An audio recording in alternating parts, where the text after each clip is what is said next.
My name is Jenna Monroe, and I am 36 years old. I stood in the middle of the courtroom wearing the only blazer I owned, sleeves slightly frayed collar, wrinkled from hours of sitting in my car. My hands were calm, but my heart was pounding like a war drum. I had been trained to keep composure under pressure, to hold steady while chaos unfolded. But nothing in my years as a combat nurse in Iraq had prepared me for the battlefield of family betrayal. Across the room, my mother stood like a queen at court, sharp red lipstick, tailored navy dress, and a glare that could curdle milk. Her voice cut through the heavy silence. "She's just a homeless veteran," my mom screamed at the judge. "She's delusional. That house never belonged to her." The words hung in the air like gunpowder. My sister Meredith sat beside her, dressed in a crisp gray suit. Her hand trembled slightly as she reached for her water glass.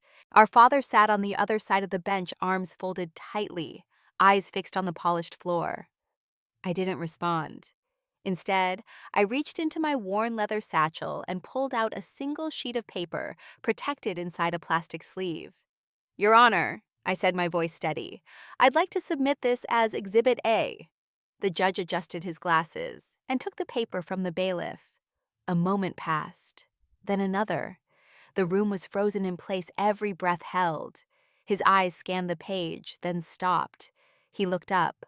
"Lock the doors," the judge said quietly. "No one leaves this room." Gasps echoed behind me. The bailiff moved swiftly to the back of the courtroom, closing both exits. I could hear the click of the locks.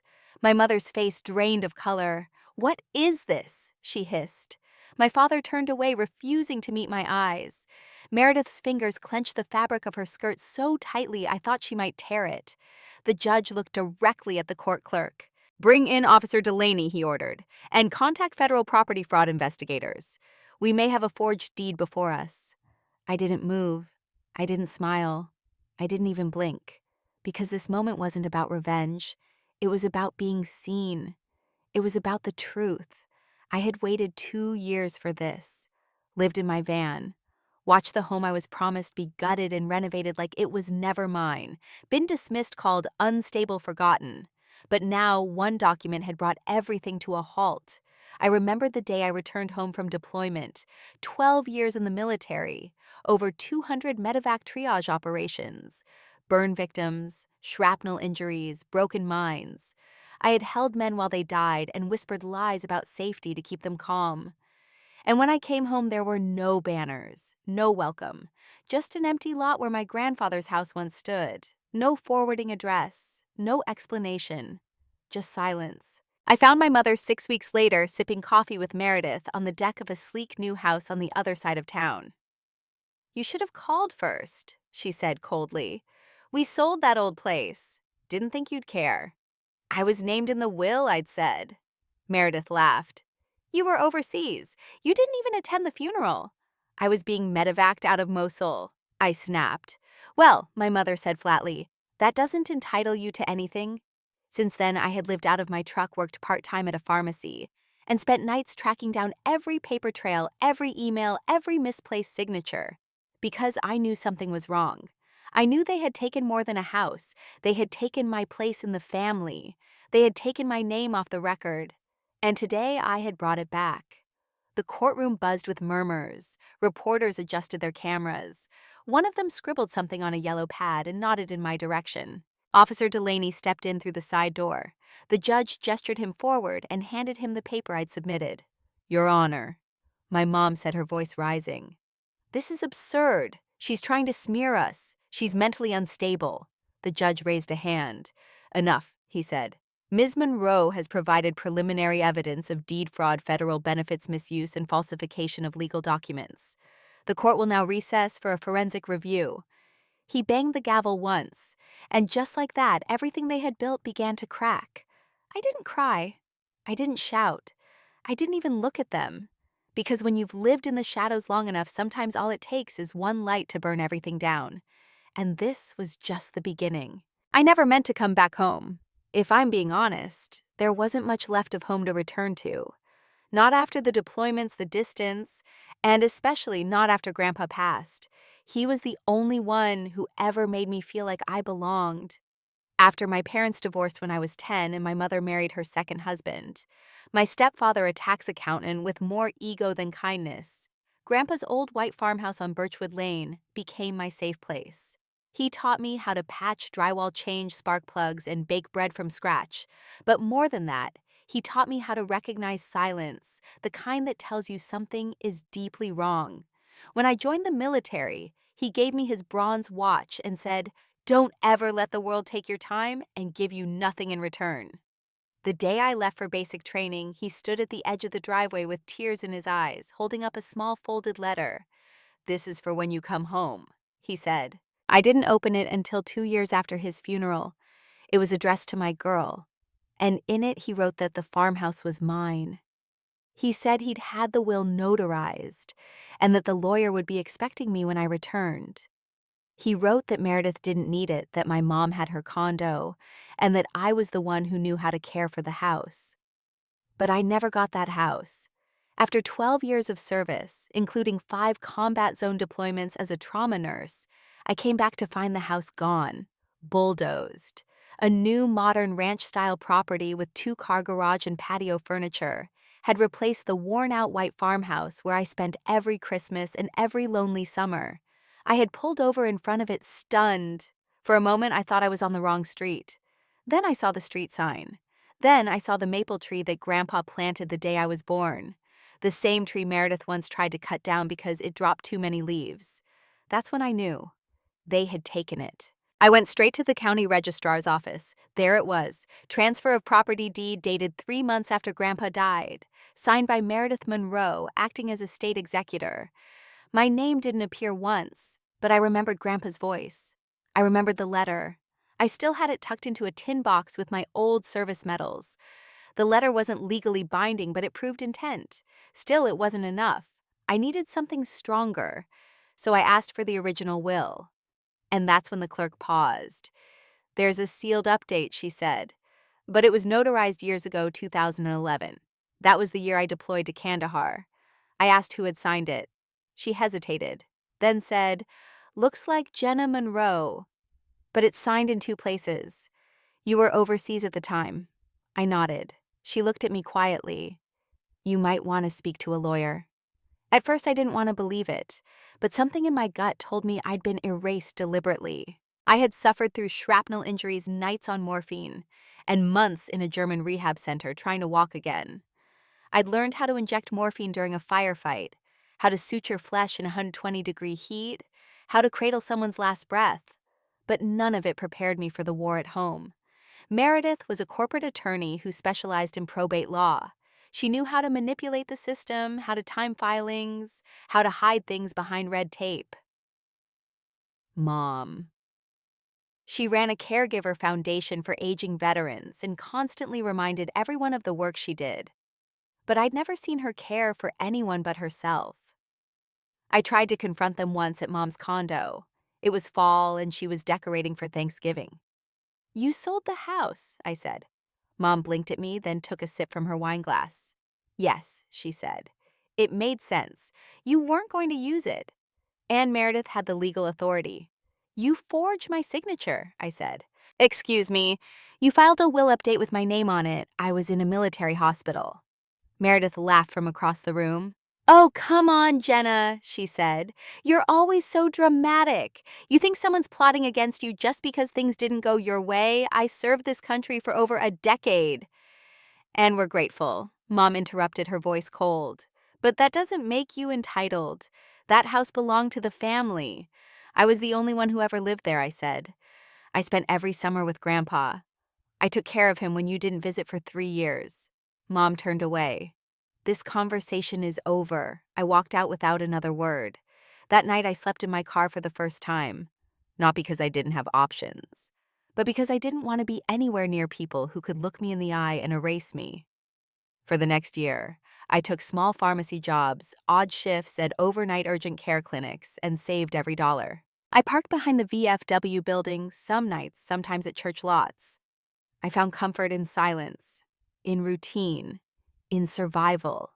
It wasn't until I met Lisa again, an old friend from nursing school turned forensic document analyst, that I realized I had more power than I thought. You want me to verify a signature from 10 years ago? She asked. I want you to tell me if someone forged my name, I said. 2 weeks later, she called. It's a match, but the ink age is wrong. Your name was traced over from another document. And the notary who signed off disbarred 3 years ago for fraudulent stamps. That's when I knew I had something. I wasn't crazy. I wasn't paranoid. I was robbed. Lisa didn't just confirm my worst suspicions, she armed me with proof. The signature on the amended will was not only forged, but lifted directly from an old medical consent form I'd signed back in 2009 when I was being treated at Fort Sam Houston. Whoever doctored the will had traced it almost perfectly, but not perfectly enough. The ink degradation analysis didn't match the age of the document. The notary listed Sandra Kellman. She'd been suspended 2 years before the document's date for falsifying DMV affidavits and notarizing signatures without witnesses. Lisa handed me the report bound in a neat folder. This is solid, she said, but you'll need more than this to bring it to court. I know, I replied. That's why I'm not stopping here. I spent the next 3 months building a timeline, not out of revenge, out of necessity. Because every time I looked at the brick walls of that new house, every time I passed by the street I once called home, I felt the ache of something more than loss. It was betrayal, quiet, cold, systemic. I found an old contact from my deployment days, Rachel Esposito, now working in records with the Inspector General's office at the Department of Health and Human Services. I told her everything, not just about the house, but about something that had been eating at me for a while. 6 months prior, I received a piece of mail by mistake at a pharmacy where I worked part-time. It was addressed to Jay Monroe and listed a caregiver stipend payment, part of the Veteran Family Caregiver Program.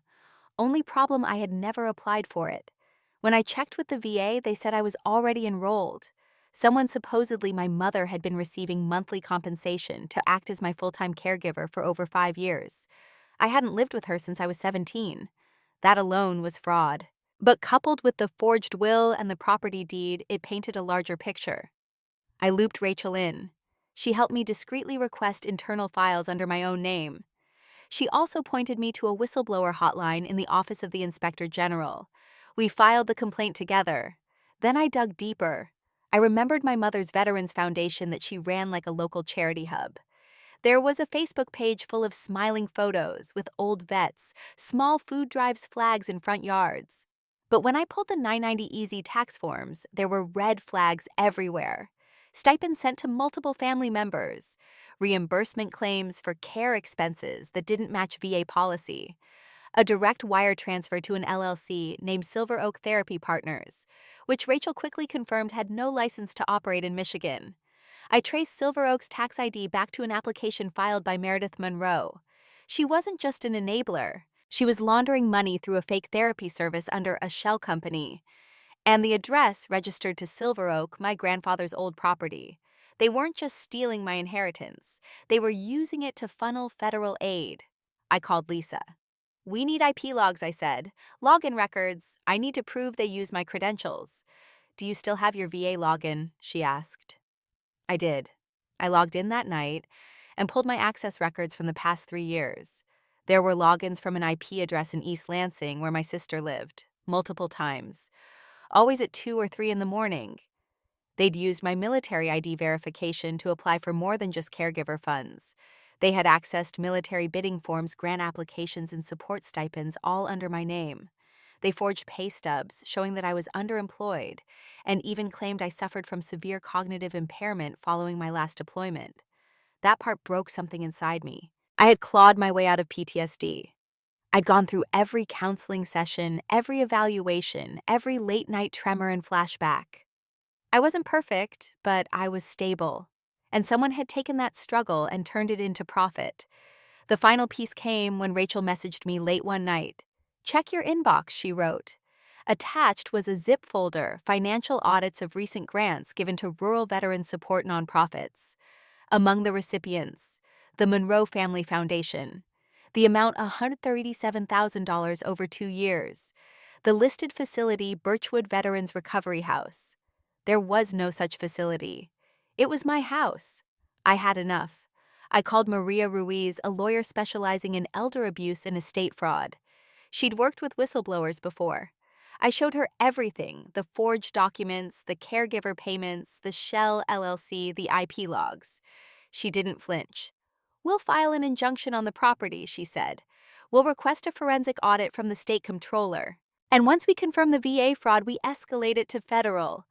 "What are the chances?" I asked. Maria looked me dead in the eyes. "If everything you've shown me holds up, they're going to prison." We moved fast. Maria drafted legal notices. Lisa began preparing her testimony as a document analyst. Rachel filed the full report to the Office of the Inspector General. I filed an affidavit with the Department of Veterans Affairs.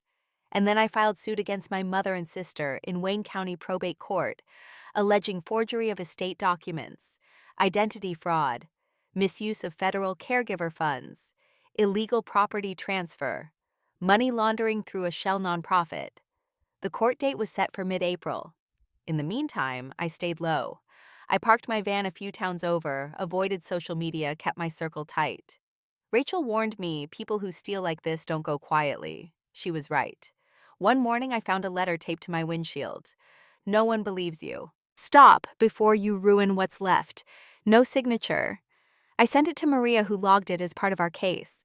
Then I got a call from my stepfather. "I'm not involved," he said quickly. "But you don't want to do this. Family's family.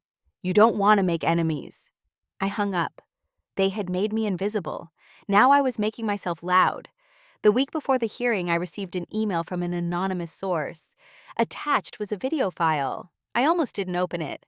Then I saw the title, "Final Will, Birchwood House, Witnessed Recording." I clicked play. It was grainy, time-stamped from 8 months before Grandpa's death. He was sitting at his kitchen table wearing his old flannel shirt. His hands trembled slightly as he signed a paper. "I want this house to go to Jenna," he said, looking directly into the camera. "No one else. She's the only one who ever showed up." The signature was clear. The document was identical to the copy Lisa had validated. This wasn't just evidence. It was truth on camera. And I was ready to let it speak. The morning of the hearing, the sky hung heavy and gray, threatening rain. I pulled my old blazer tight around my shoulders and waited in front of the courthouse steps, my breath fogging in the early April air. Maria stood beside me, her leather briefcase clutched tight. She looked over at me. "You ready for this?" she asked. I nodded. I've waited years. Inside the courtroom, the atmosphere was icy. Reporters hovered near the back row, hushed but alert. My mother sat at the plaintiff's table in a tailored navy skirt suit, her posture ramrod straight, lips tight as if she'd swallowed vinegar. Meredith sat beside her, flipping through papers, highlighter in hand, her expression unreadable. The woman who once braided my hair before school now wouldn't meet my eyes. The judge entered. "All rise." We stood. "Please be seated. Today's case, Monroe v. Monroe.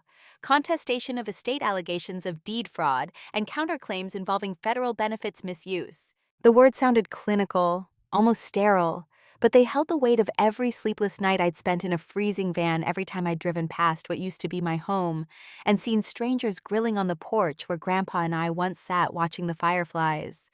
Maria stood first. "Your Honor, we intend to demonstrate that my client, Jenna Monroe, was not only removed illegally from a valid will, but that her identity was misused in a sustained and deliberate pattern of fraud involving both state and federal programs. The defendants acted with full knowledge and with intent to deceive." Meredith's attorney, a man in an expensive suit and a permanent frown, rose next. "We deny all claims. My clients acted in accordance with the amended will, and any suggestion of criminal intent is unfounded and defamatory." The judge nodded. "Very well. Let's proceed with testimony." Maria called me to the stand. I walked to the front, each step deliberate. I raised my right hand, swore the oath, and took a seat. Maria began. "Ms. Monroe, can you describe your relationship with your grandfather, Leonard Monroe?" I took a deep breath. He raised me mostly. I spent every summer with him since I was a kid. He taught me to fix things, taught me to work with my hands. He told me that house was mine. "Do you have evidence that he intended to leave the house to you?" I reached into the folder and pulled out the letter. "This is a handwritten note he gave me the day I enlisted. He said it was for when I came home. Maria passed it to the clerk who handed it to the judge. Your Honor, we also have a notarized will dated February 2011, and we will present evidence showing the defendants falsified an amended will while Ms. Monroe was on active duty overseas. The judge raised an eyebrow. Go on. Maria nodded at Lisa, who approached with her document analysis. She testified calmly, professionally. This signature was lifted from a 2009 medical consent form. The ink composition is inconsistent with the date. Furthermore, the notary listed Sandra Kelman was not a licensed notary at the time. She had her credentials revoked for fraudulent behavior. Did the defendants benefit financially from this forged document? Maria responded, We believe so, Your Honor. In addition to the illegal transfer of property, we'll present records showing the house was used to host a nonprofit shell foundation, which received federal grants. My mother shifted in her seat. Maria continued, We also submit into evidence this video file time-stamped and dated showing Leonard Monroe reading and signing the original will designating his granddaughter Jenna Monroe as the sole heir to the property. She clicked her laptop. The screen behind the judge lit up. There he was, Grandpa in his flannel voice, shaking but clear. I want this house to go to Jenna. The courtroom fell utterly silent. My mother's mouth opened slightly. Meredith paled. The judge leaned forward. Let's take a 10-minute recess. As I stepped down from the stand, I caught a glimpse of my father standing in the back of the room. He wasn't seated with my mother. He wore his old wool coat, arms crossed, eyes distant. When I met his gaze, he looked away. Back in the hallway, Maria turned to me. They're shaken. Good. I nodded, but my hands were trembling. Not from nerves, but from restraint. I had imagined this moment 100 different ways, screaming, crying, throwing the proof at their feet. But now I felt something colder, sharper, resolve. When court resumed, it was Meredith's turn to take the stand. Her lawyer asked her a string of rehearsed questions. She said she had acted in good faith, that she assumed Jenna had no interest in returning, and that everything was done legally. Then came Maria's cross-examination. Ms. Monroe, she began, were you aware that the notary on the will amendment was disbarred? I wasn't at the time. Did you verify your sister's signature on the document you filed? No. Maria pulled up the IP log records. These are login times to Jenna Monroe's VA account using her military ID. You logged in from your East Lansing address? Yes, I don't recall. Maria clicked again. And this is an application for caregiver benefits signed under your mother's name for care, provided to Jenna Monroe, listing your address as hers. Meredith froze. My mother handled that. Maria pressed. But the money was deposited into a joint account you co-owned with your mother. No further questions. Then came my mother. She tried to look composed, but her hands betrayed her nails, tapping knuckles pale. Her lawyer opened with a soft tone. Mrs. Monroe, did you ever intend to harm your daughter? Of course not, she said quickly. We just didn't think she was in a place to handle a house. You mean because she was homeless? She was unstable. My mom snapped. She lived in a van, she slept in parking lots. I was trying to protect the family. The judge's eyes narrowed. Maria rose. Mrs. Monroe, you claimed Jenna was mentally unfit. Yes. Her PTSD, was this ever diagnosed as rendering her legally incompetent? Well, no. And yet you submitted documentation to the VA claiming she required full-time care, despite not living with her, not speaking with her, and not holding power of attorney. Maria leaned in slightly. Did you profit from these payments? I cared for her in spirit, my mother shouted. A few people gasped. The judge held up a hand. Let's keep decorum in this room. Maria handed the judge another document. This is a certified letter from the Department of Veterans Affairs confirming Mrs. Monroe received over $90,000 in caregiver stipends over a 6-year period. The judge's expression darkened. Maria's voice quieted. No further questions. That's when the real twist came. Maria requested to admit one last piece of evidence. Your Honor, this is a federal contract application submitted under Jenna Monroe's VA credentials for a veterans outreach program listing Birchwood House as its base of operations. The listed business partner, Meredith Monroe. The judge's voice lowered. Who owns this LLC? Maria handed over the business license. Silver Oak Therapy Partners registered by Meredith Monroe using the property in question, which had already been illegally transferred. The judge sat back. I need a recess. 20 minutes. Counsel remain present. The moment he left the bench, the bailiff whispered into his comms. Two plainclothes agents stepped into the back of the courtroom. I saw my mother notice them. She froze. My father, still standing near the door, turned his back. Meredith dropped her pen. Then the judge returned. Given the testimony and the overwhelming evidence, the court issues an immediate freeze on all financial accounts held by the defendants, including the Monroe Family Foundation. The transfer of the Birchwood property is hereby invalidated pending reversion to its rightful heir. Further, this court will refer the matter to federal authorities for investigation into VA fraud and financial misrepresentation. He looked directly at my mother. Mrs. Monroe, until further notice, you are to remain within state lines. Same applies to Meredith Monroe. Then he looked at me. Ms. Monroe, I commend your composure, your patience, and your pursuit of justice. Maria leaned toward me. It's over. I stood up slowly. Outside the courtroom, the air smelled like spring. Not renewal exactly, but exposure. The press waited outside the courthouse like birds circling a storm. Flashes went off the moment I stepped through the doors. Maria beside me. She raised a hand to shield her eyes. I didn't bother. Let them see my face. Let them see what truth looks like. We didn't speak to reporters. Not yet. This wasn't about sound bites or headlines.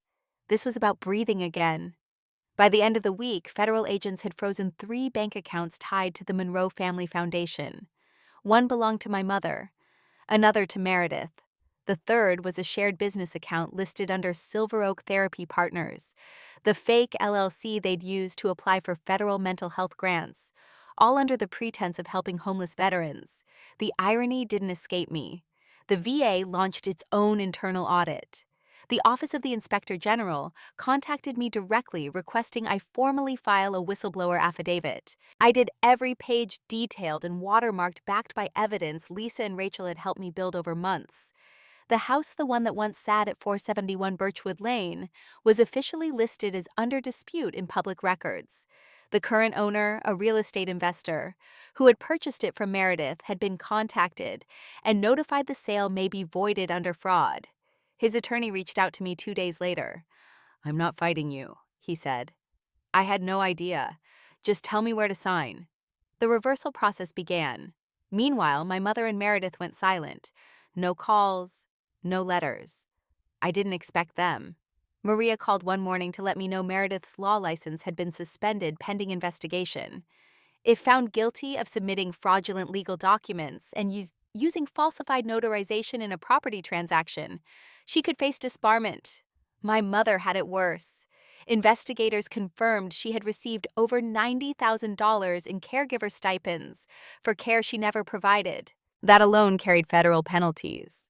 Add to that the submission of false documents, misuse of federal housing grants, and the potential tax fraud from her Veterans Foundation, and she was facing serious time.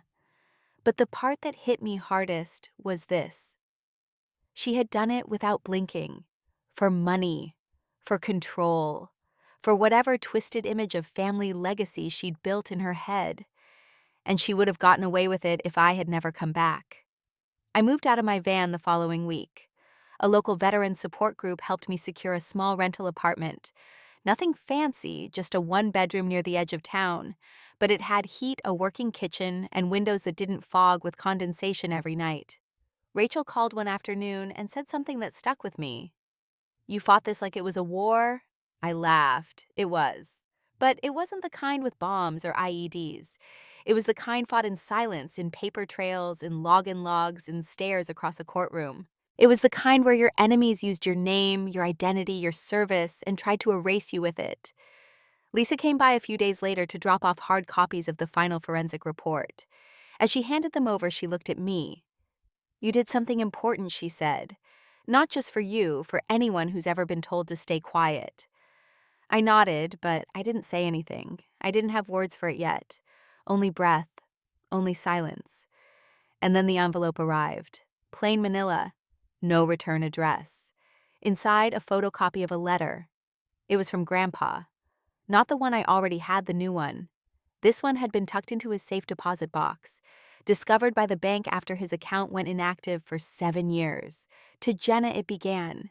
If they ever try to take what I gave you, remember this: you don't owe them anything. Not their approval, not their stories. You owe yourself peace. You earned that the day you put on the uniform. This house is just a place, but your name, that's yours. Never let them take that. I sat on the floor and cried, not because I was broken, but because for the first time in a long time, I didn't have to fight anymore. I had it back. Not just the house, my name, my place in the story, and no one could take that from me again. People think justice feels like celebration, like loud cheers or champagne or a dramatic monologue in court. But it doesn't. It feels quiet, like waking up without your chest tightening, like unlocking your car out of habit, then remembering you have a front door again. It feels like silence that doesn't hurt. I didn't keep the house on Birchwood Lane. I had every legal right to it. The judge made that clear. The court returned it to my name officially and irrevocably. But after everything that had happened, after knowing it had been used to launder money, falsify care, and become the setting of my erasure, I couldn't live there. So I made a different choice. I donated the house to a nonprofit that provided transitional housing for women veterans. They called me 2 weeks later to say they were converting it into a 6-bed recovery center. It would help women like me, those who'd served, been forgotten, and needed a place to begin again. They asked if they could name the home after my grandfather. I said no. Name it after the women who walked through the door, I told them. It's theirs now. It wasn't the bricks I needed. It was the proof that I'd never been wrong to fight. That's what people don't understand. Betrayal from strangers is cruel, but betrayal from family is surgical. It doesn't leave bruises you can show. It leaves gaps. In your memory, in your confidence, in your voice. I had spent years believing I'd imagined it all, that maybe I was the problem, that I was too angry, too difficult, too emotional. Meredith used to call me fragile. My mother said I was bitter, but I wasn't. I was hurt. There's a difference. The truth is, most people don't believe women like me exist. Veterans who didn't come home to parades, soldiers who wore boots and bled in silence and came back to find their names erased from the family tree. But we do exist. We're everywhere. In pharmacy lines, sleeping in parked cars, working night shifts at clinics, doing everything quietly, while others forget. That's why I never changed my last name. Not to distance myself, but because I refused to let them keep it for themselves. When I stood in that courtroom and heard my mother scream, "She's just a homeless veteran," I didn't flinch. Because I knew what I was, and I knew what she wasn't. I was the one who came back. I was the one who didn't forge names or steal stipends or rewrite wills behind closed doors. And I was the one who took every insult, every dismissal, and turned it into fuel. I don't carry hate. I carry clarity. There's a difference. Hate corrodes, clarity sets boundaries.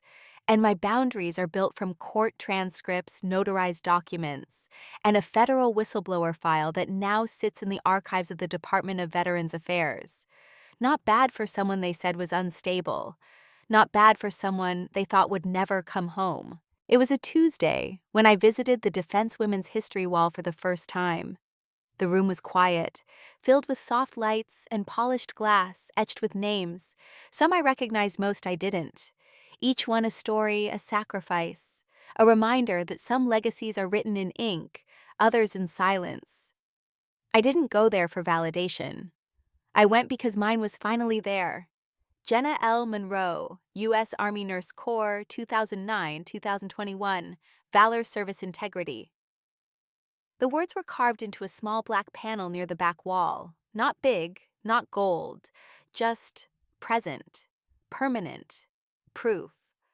I stood in front of it with my hand on the stone, my breath slow, shoulders back. Not because I was proud, but because I had made it. Not through a war zone, but through the quiet kind of battle, the kind you fight when the enemy has your last name.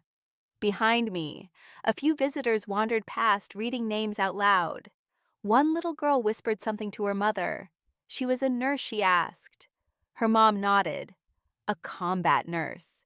I didn't turn around, but I smiled. Not for them, for myself. I spent a long time in that room, thinking about all the things I lost that no court ruling could give back.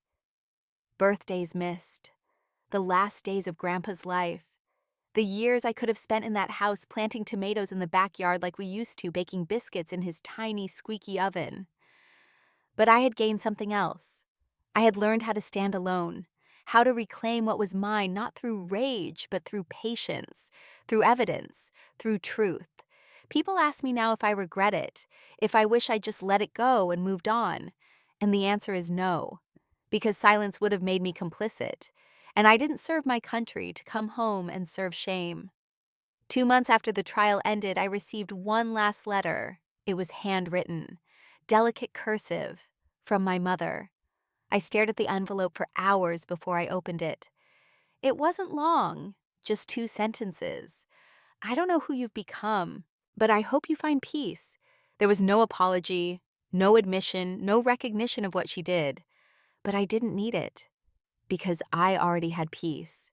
Not the kind that comes from forgiveness, the kind that comes from choosing yourself, the kind that comes from knowing they couldn't erase you, not really. You can delete a name from a will, you can sell a house, you can rewrite a family story, but you can't unwrite the truth, not when someone is willing to speak it, not when someone stands in court in uniform in pain and still speaks. As I walked out of the memorial center that day, the sky opened up, not in storm, in sunlight, the kind that feels earned, the kind that finds you when you stop hiding. I didn't go back to Birchwood Lane. I didn't need to. That chapter was over, and I had written the ending my way.